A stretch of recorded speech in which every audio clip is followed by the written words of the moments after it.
This isn't a shelter, and we don't do walk-ins off the street, the manager said coldly, eyeing the man and child like they were dirt on the marble floor.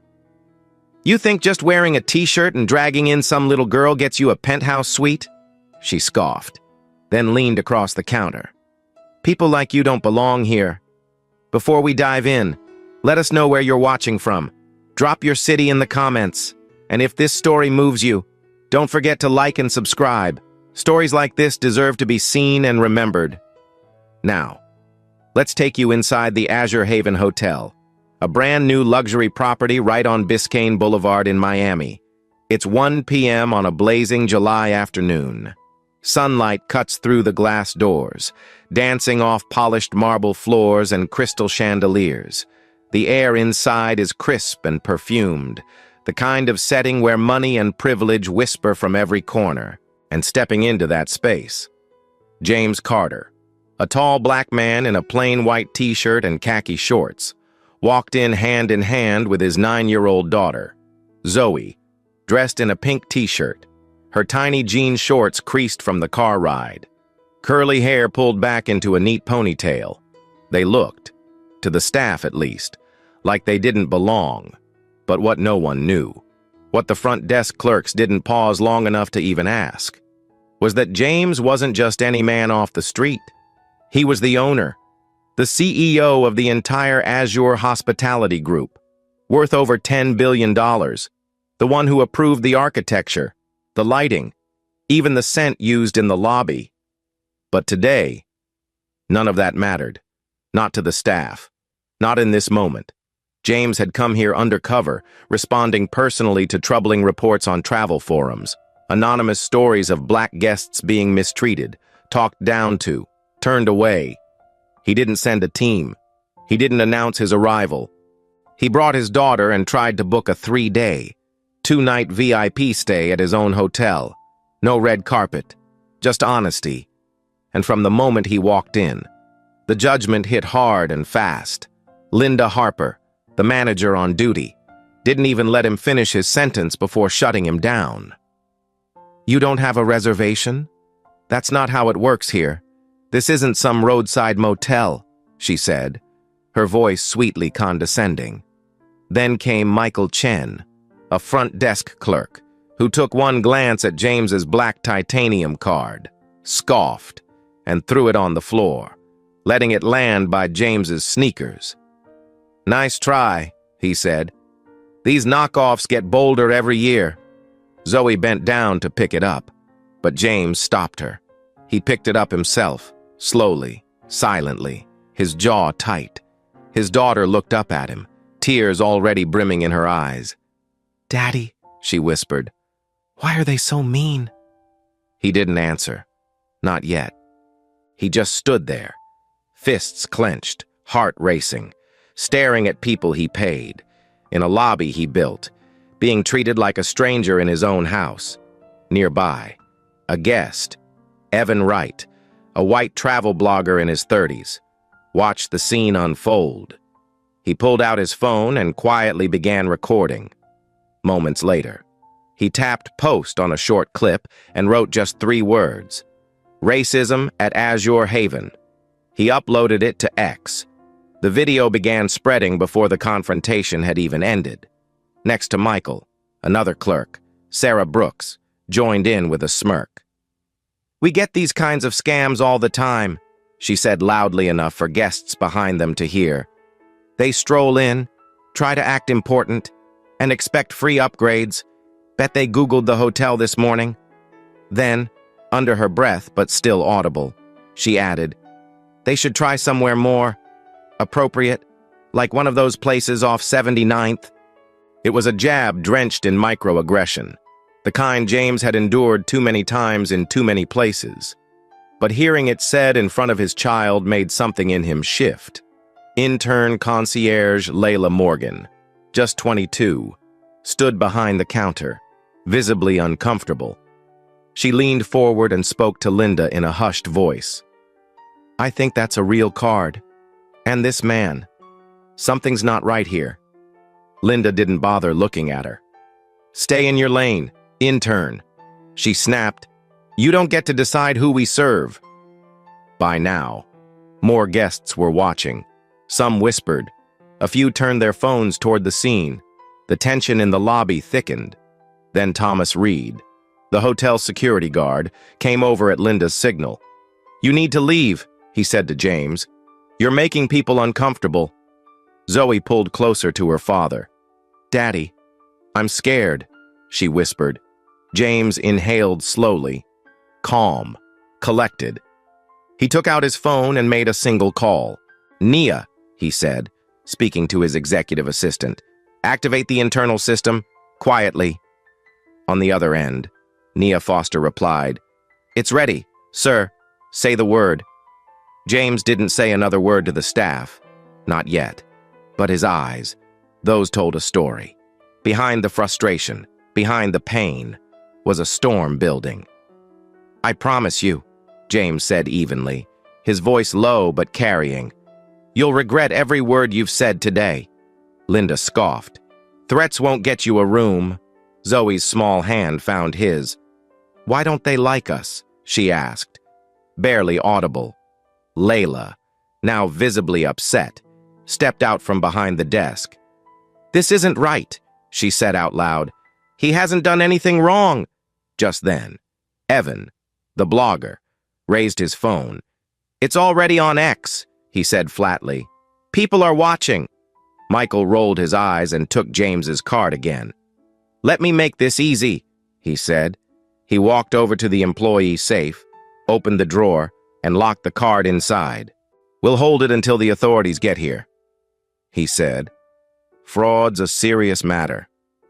From across the room, Evan looked down at the card's details he had caught on video earlier and read aloud. "James Carter, Azure Hospitality Group."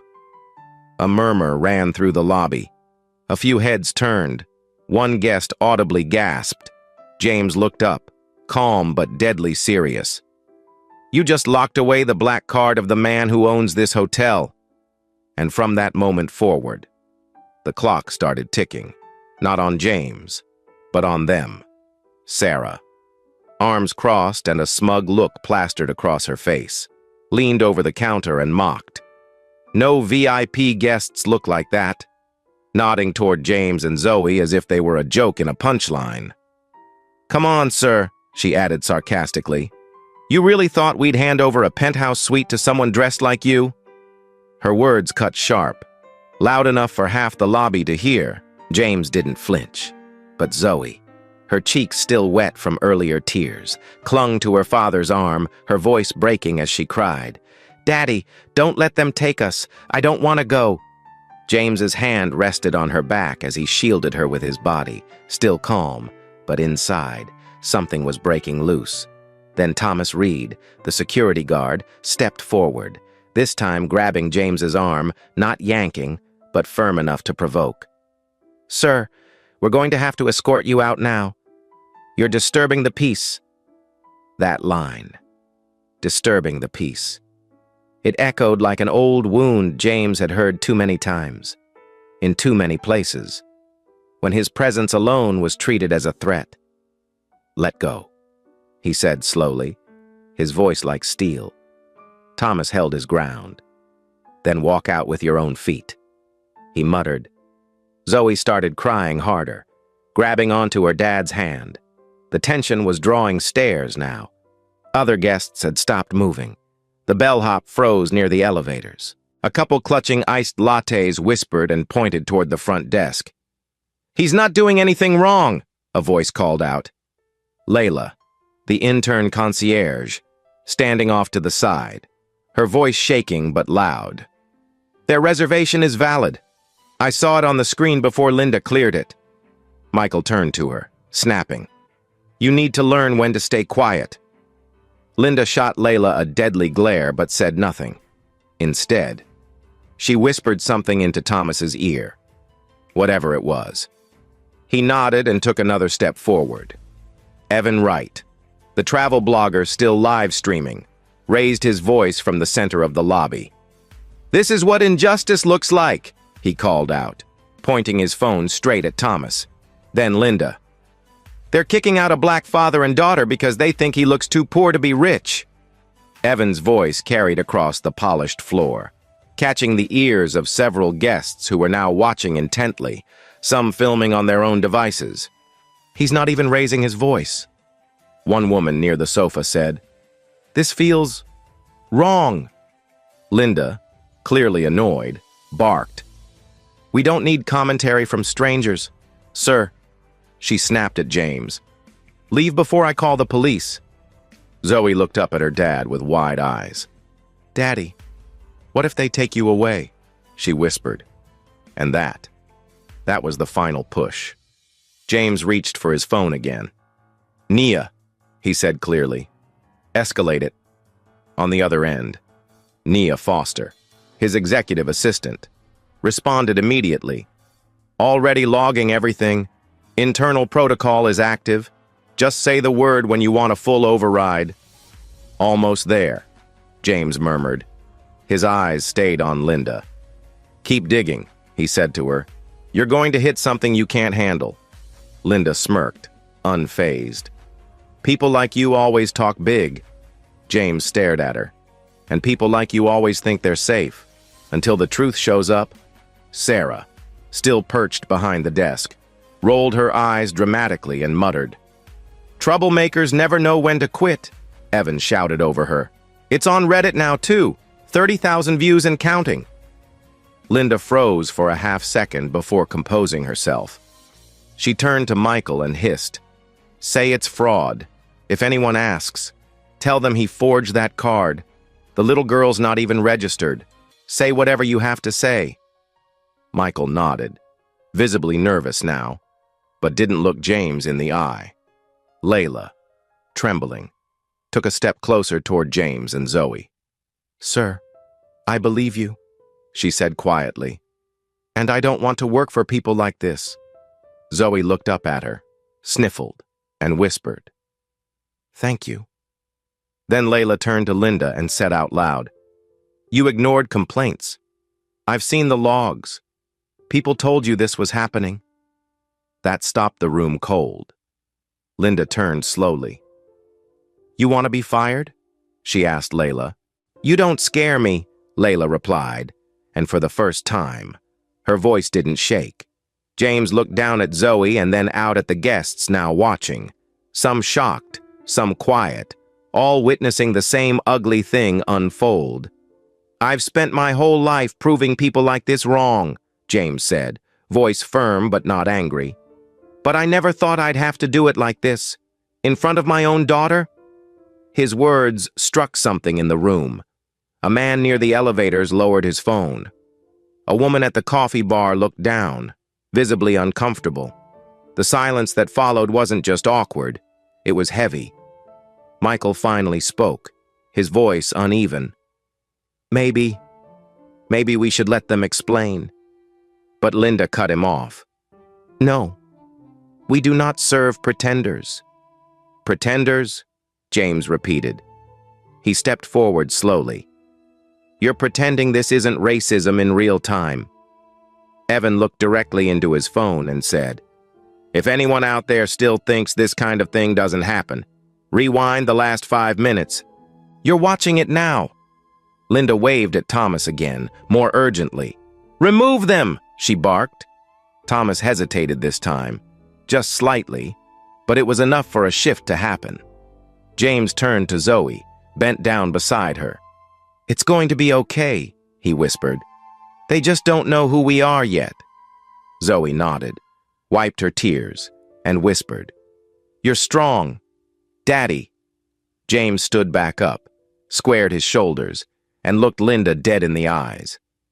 "You just made this lobby a courtroom," he said. "And I've brought the receipts." Linda stared at him, confused, defiant, but around her, things were starting to crack.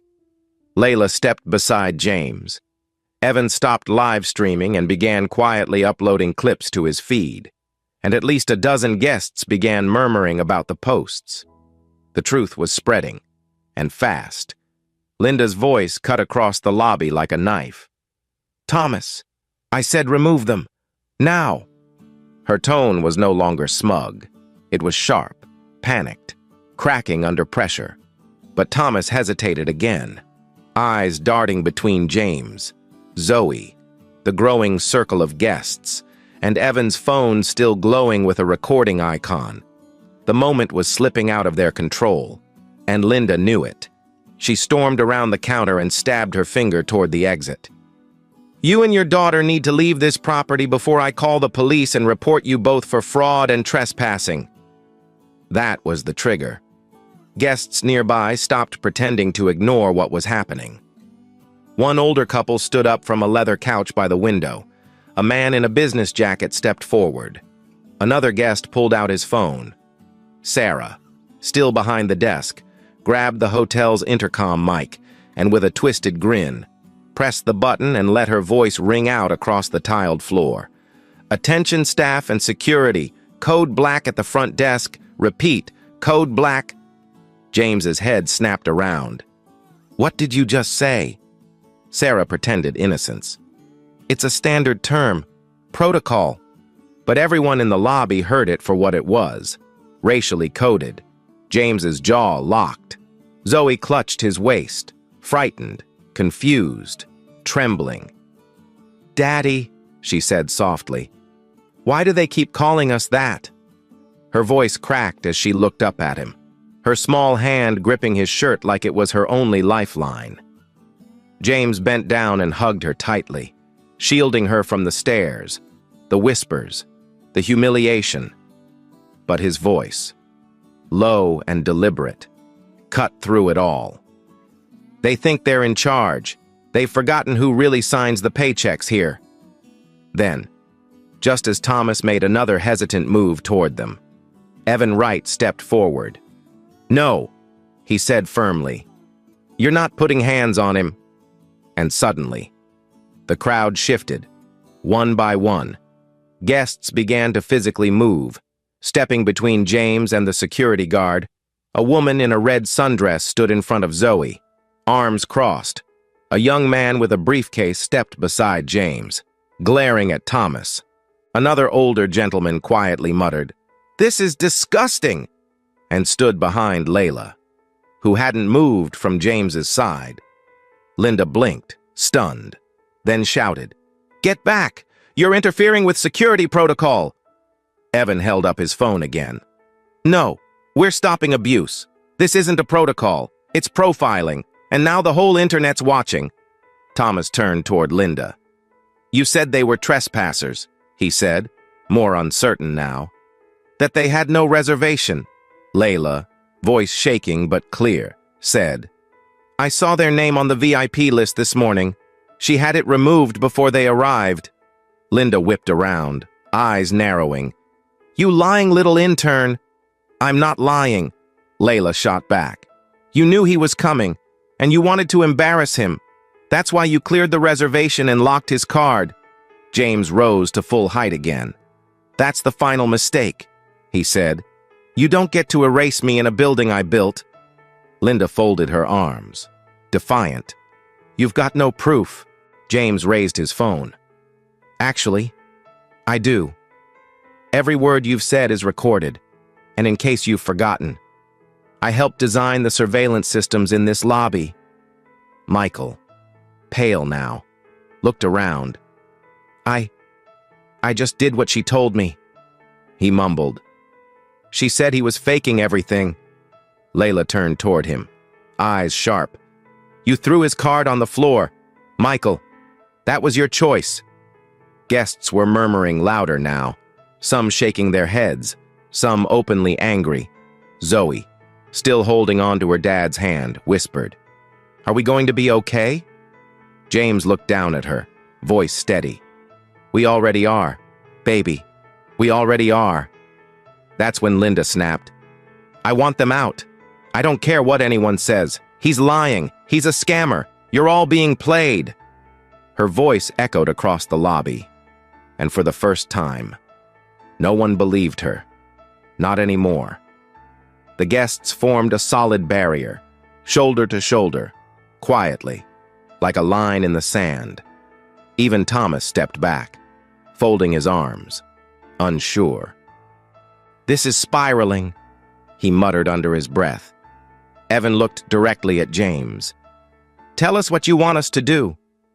James stood silent for a moment, the weight of his daughter's hand in his and dozens of eyes watching. He didn't raise his voice. He didn't point. But the storm behind his eyes was unmistakable. "Just wait," he said. "They'll know soon enough." At that moment, Naya's voice rang through his phone, calm and composed. "System override is ready. All personnel changes standing by. Robert is en route. 2 minutes." James didn't blink. He didn't flinch. But the slightest nod gave everything away. Layla glanced up at him. "You're really—" "Yes," he said, still watching Linda as she fumed behind the desk. "I'm not just checking in. I own the building." Murmurs spread like wildfire. One woman gasped. A man muttered, "You've got to be kidding me." Linda stared at him, the color draining from her face. "You're James Carter?" she asked, but it was more of a whisper. James didn't answer. He just looked at Zoe and said, "Ready to fix this?" She nodded slowly, wiping her cheeks. "Yeah." Then she whispered, "Can we stay in the room with the balcony?" A smile touched the corner of his mouth. "Absolutely." Behind them. Evan's phone buzzed again, comments pouring in, clips reposted, the phrase "racism at Azure Haven" now traveling faster than anyone could contain. The staff had tried to humiliate him, tried to intimidate his daughter, tried to strip away his dignity, but instead, they had lit the match that would expose them all. And now, the reckoning was just seconds away. Thomas Reed wasn't used to hesitation. His job, after all, was to remove problems, not question orders. But as he stood there staring at the silent wall of guests between himself and the man he was told to drag out, something shifted in his posture. Not fear, not defiance, doubt. "This is a lawful order," Linda barked at him, her voice sharper than ever, now shrill with panic. "They don't belong here. And your security. Do your job." But Thomas didn't move. He looked past Linda, looked at James and Zoe. Zoe, small and quiet, red-faced from crying, gripping her dad's hand with that mix of fear and belief only a child could hold. He looked at James's shoulders, broad, still, bearing the weight of his daughter, of this lobby, of everything. "Move them!" Linda yelled again, and that was when the guests moved first. Not one, not two, but 5, 6. Then 8 people stepped forward. Evan was already filming again, narrating into the mic. "This is no longer a standoff. It's a turning point." The man with the business coat moved squarely in front of Thomas and shook his head. "You're not laying a finger on that man or his daughter," a woman in a white blouse said. "I've never seen anything like this, and I'm not about to be part of it." Another guest, an older black woman with a cane, made her way to James's side, placing a firm hand on his back. "I've stayed in 100 hotels," she said, her voice clear and unwavering. "But I've never stayed in one owned by someone with this kind of grace under fire." Linda was fuming now, her voice cracking under the strain. "All of you need to back off or you'll be escorted out, too." "By who?" someone shouted back. "You fired decency the second you threw his card on the floor." The crowd murmured louder now. Voices began overlapping. Zoe clutched her father's hand but looked around with new eyes. These people weren't mocking her. They were protecting her. She looked up at James and whispered, "They're helping us. Daddy." He nodded slowly, never taking his eyes off Linda. Just then, a voice came through his phone, Nia again, calm, sharp, steady. "Robert is in the building. ETA, less than 60 seconds. All personnel shifts logged. System ready." James closed his eyes for a breath. "Copy that." "Do it," Nia said. "She's crossed the line." At that very moment, Linda turned and tried to shut down the terminal. But Layla beat her to it, the intern, who had watched, endured, and held her tongue for too long. Now stepped behind the desk and blocked Linda with both arms. "This ends now," Layla said, voice trembling, but unwavering. "You don't get to bury this under policy." Linda stared her down. "You think you can stop me? You're an intern." Layla stood tall. "Not for long." Michael Chen, the second clerk, now visibly sweating, slowly backed away from the desk. "I didn't know," he mumbled. "I didn't know he was." James cut him off. "You didn't care. That's worse." Michael sat down, saying nothing more. Linda turned back to the crowd and shouted, "This is still my lobby! Until someone says otherwise, I'm still the manager here!" Just as those words left her mouth, the elevator behind the front desk opened. Robert Klein, CEO of the Azure Haven branch, stepped out, flanked by Diane Foster and Charles Vaughn, two senior board members of the Azure Hospitality Group, dressed in formal attire, clipboards in hand, expressions carved from stone. Linda froze. Everyone did. Robert didn't look at her. He didn't glance at Thomas or Sarah or Michael. He walked straight to James, extended a hand, and said, "Sir, we've arrived. Authority is yours." James nodded once. "Thank you. Let's begin." The air in the lobby went dead silent. Diane stepped forward. Effective immediately, Linda Harper, Michael Chen, Sarah Brooks, and Thomas Reed are relieved of duty. Linda's jaw dropped. "What?" she stammered. You can't just fire me like this." "Actually," Charles said, flipping a document over, "we can, and we are." Sarah tried to step back, stuttering. I was just doing what she said." "You mocked a child," Diane replied, not even raising her voice. "You're done." Linda tried one last desperate tactic, pointing at Evan's phone. "He recorded all this. That's illegal." Evan didn't flinch. "Not in a public lobby, and I'm not the only one." Half a dozen phones were raised around the room, footage already posted, clips already spreading. This wasn't just a scandal now. It was a corporate emergency. James took a step forward. His voice was calm, but powerful. "Every second you spent disrespecting me, you forgot who I am. Not just a guest, not just a man. I'm your boss, the founder of this entire hotel group. And I came here today for one reason. Because I heard stories. Because I wanted to believe they weren't true. But you proved they were." Zoe stepped forward beside him, small but steady.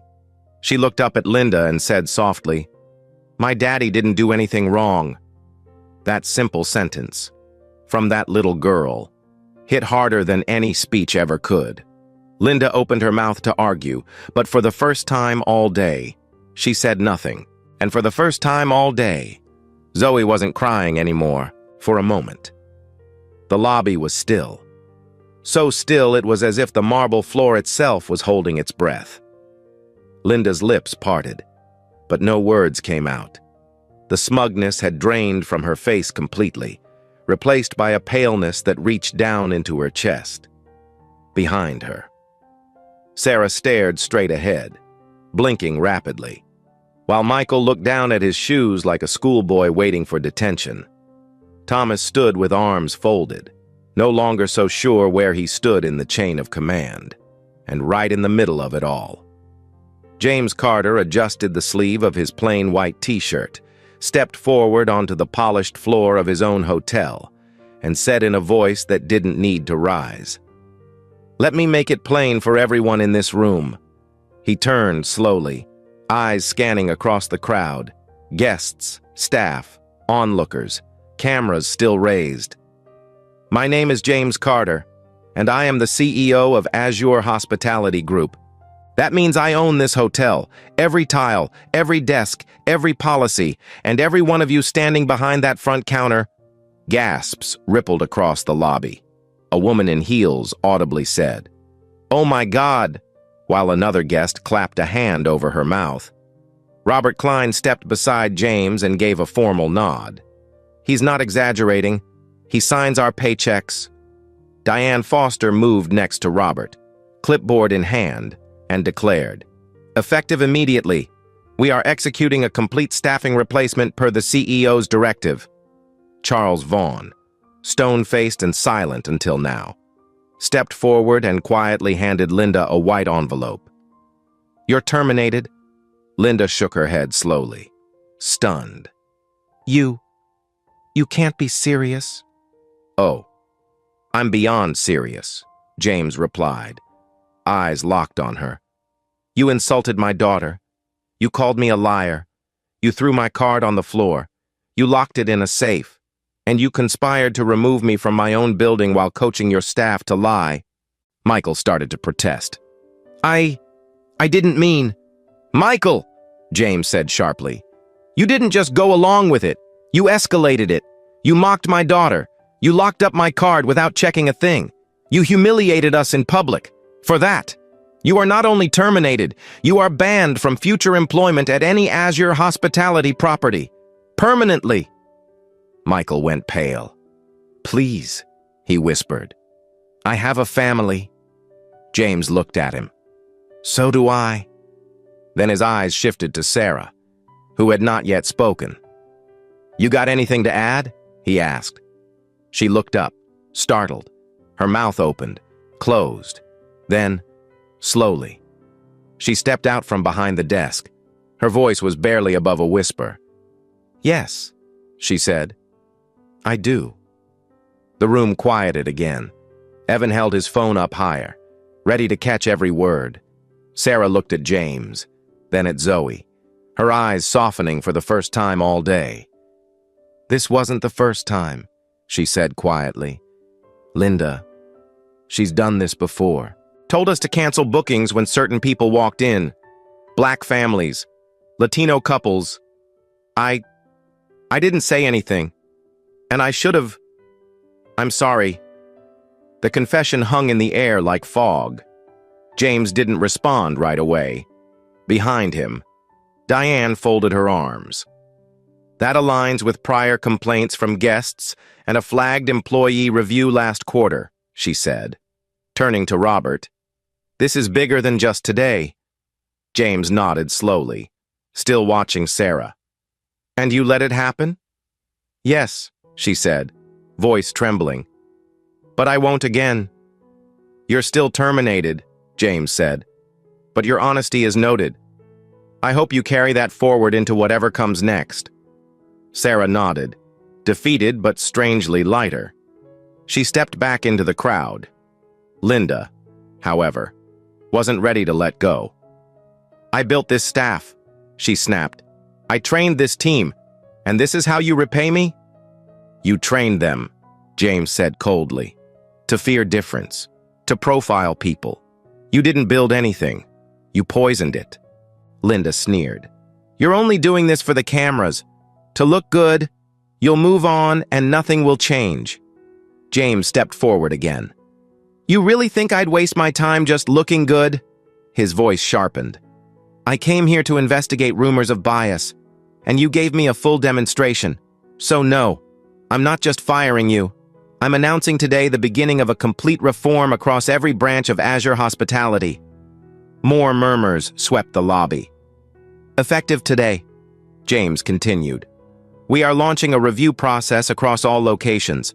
Starting with this one, discrimination reports will be elevated directly to the board. Independent monitors will be installed in complaint handling departments.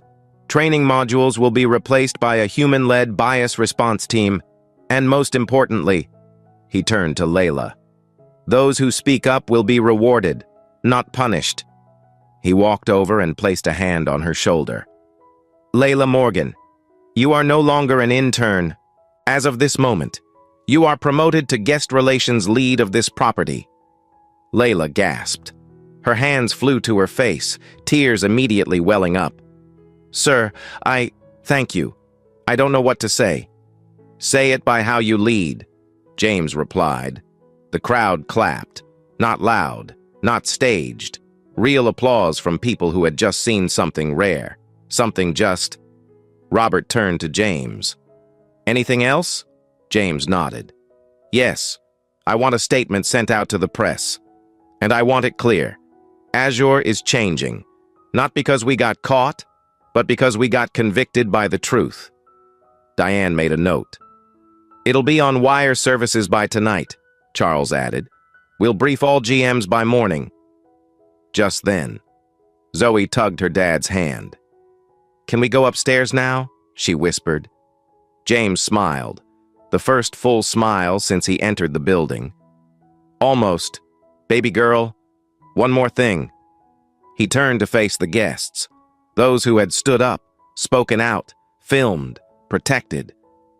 To all of you, thank you for standing with me, for standing with my daughter.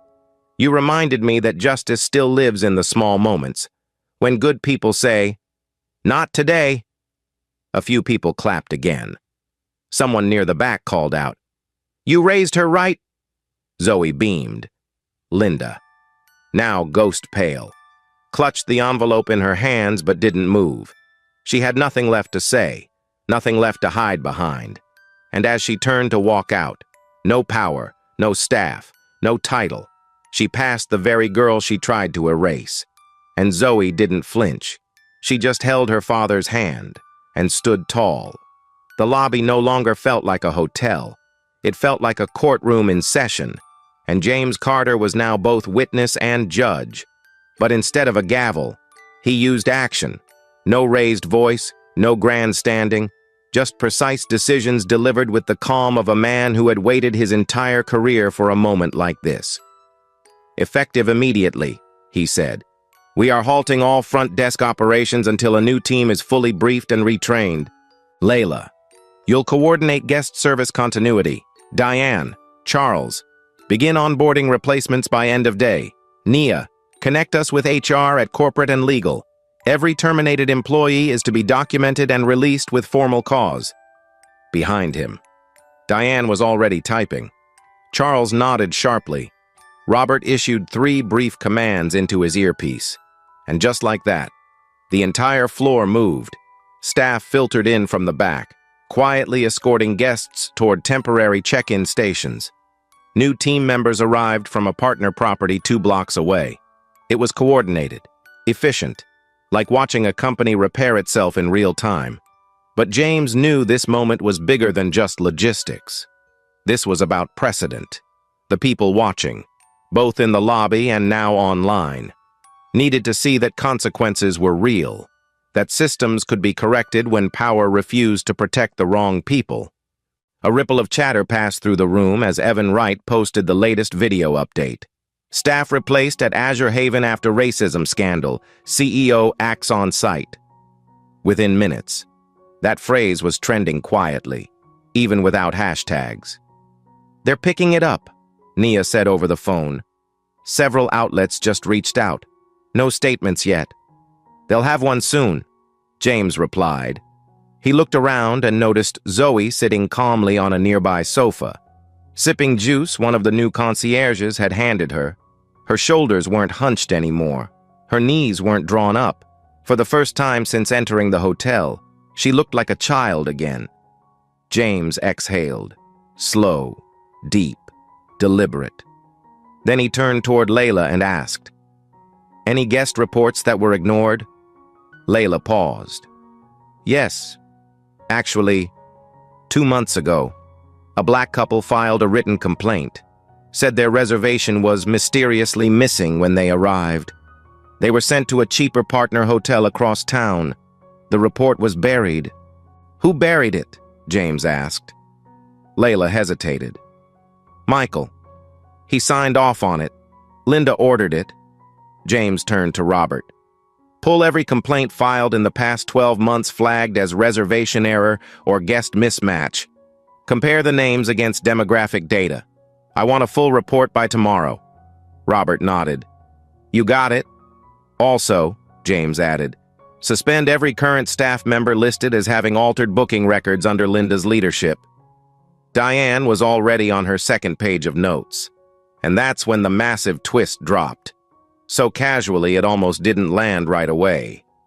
Sarah, now sitting on a bench near the hallway, looked up and said, There's something else. All heads turned. James nodded. Go ahead. Sarah took a breath. Linda and Michael. They used to talk about it like a game. They'd joke about how many guests they could push out without getting caught. They had a word for it. Filter days. It meant canceling bookings that didn't fit the right aesthetic. Usually people of color. I overheard them more than once, but I stayed quiet. I was afraid of losing my job. The words landed like bricks. Layla's hand flew to her mouth. Diane slowly looked up. Did they document these filters? Yes, Sarah said. They kept a shared folder in the admin system labeled guest security tags. But it wasn't about safety. It was code, color-coded entries. Blue meant let through. Red meant redirect. I only saw it once before Linda locked access. James turned to Nia on the phone. You get all that? Already pulling archived admin logs. Nia said, if we find that folder, it's a systemic discrimination pattern. Legal will want to move fast. Good, James replied. He looked over at Sarah. Thank you. It doesn't undo what you did, but it helps shine a light. Sarah nodded, quiet. The tension in the room was heavier now, more serious. This wasn't just a case of a bad check-in experience or one rogue employee. It was a coordinated pattern of gatekeeping, one that had operated beneath the surface of luxury and hospitality. James straightened his posture and addressed the lobby. This hotel and this brand belong to every guest who walks through those doors. We're not in the business of judging who looks like they belong. We're in the business of making people feel welcome, safe, and seen. That starts now. As he finished, a small voice from the side spoke up. Daddy? It was Zoe, standing again, juice cup empty. Can we stay tonight? Like we planned? James smiled. We're not just staying. We're reclaiming what's ours. And with that, the hotel, his hotel, finally felt like it belonged to everyone again. The lobby had changed, not just in appearance, but in spirit. It no longer echoed with accusations, threats, or the stifling silence of judgment. Instead, it hummed with quiet activity.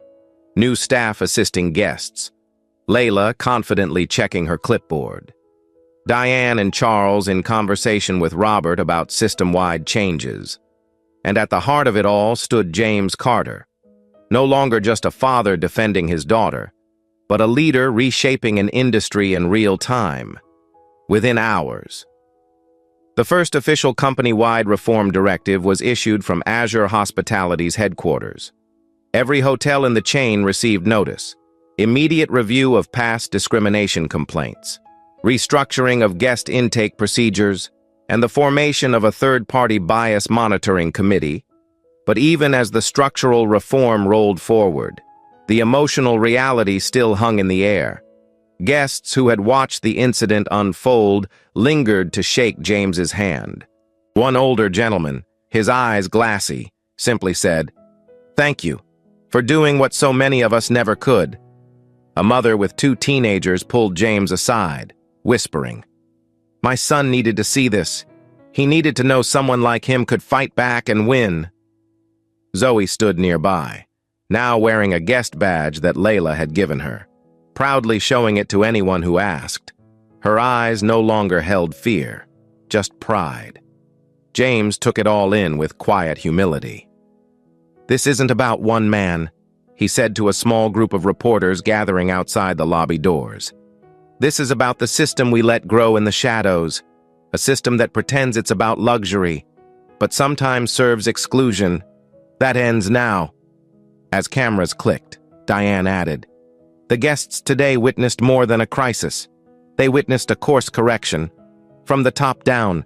But even as the resolution settled over the hotel, the final twist came from an unexpected voice, a former regional manager, tuned in via live stream, who posted a confession on her public professional page. "I was told not to interfere," she wrote. "Linda's methods were known. When we tried to raise concerns, we were quietly told, "She gets results. Let her manage her floor." Now I regret every time I looked away. That revelation hit harder than any footage could. It confirmed what many had suspected. This wasn't an isolated case. It had been tolerated from the top.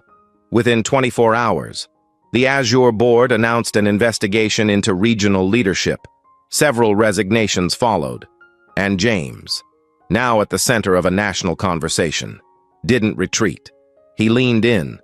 In the days that followed, he took to national television and podcast interviews, not to boast, but to educate. "What happened at Azure Haven isn't unique," he said calmly on one broadcast. "It's just one of the few times someone in power happened to be standing in the lobby when it happened." 3 months later, that moment in Miami had turned into something larger. James and Zoe launched the Haven Initiative, a diversity and accountability nonprofit aimed at helping other hospitality companies audit and reform their guest policies. Layla now served as its founding director of outreach, traveling to colleges to speak with young professionals about courage in the face of bias. Azure Haven itself underwent a full redesign, not physically, but philosophically. Guest feedback stations were installed, internal equity audits became quarterly mandates. And Zoe's name? It now quietly lived on the wall of the penthouse suite they stayed in that night. Engraved on a small brass plate near the entrance, the Zoe Carter Suite, in honor of every child who deserved to feel safe. When James was asked later what that day meant to him, he paused for a long moment before answering. "I've had contracts worth billions. I've sat across from presidents and board chairs, but the most important thing I've ever done happened in a lobby while holding my daughter's hand." Then, he added, "Power doesn't mean anything if it's not used to protect the vulnerable." And so, to those watching this story unfold, to those who've ever been dismissed, ignored, or judged based on how they looked, what they wore, or where they came from, James and Zoe offer this message. You don't have to raise your voice to be heard. You just have to stand long enough and steady enough to remind the world who you really are.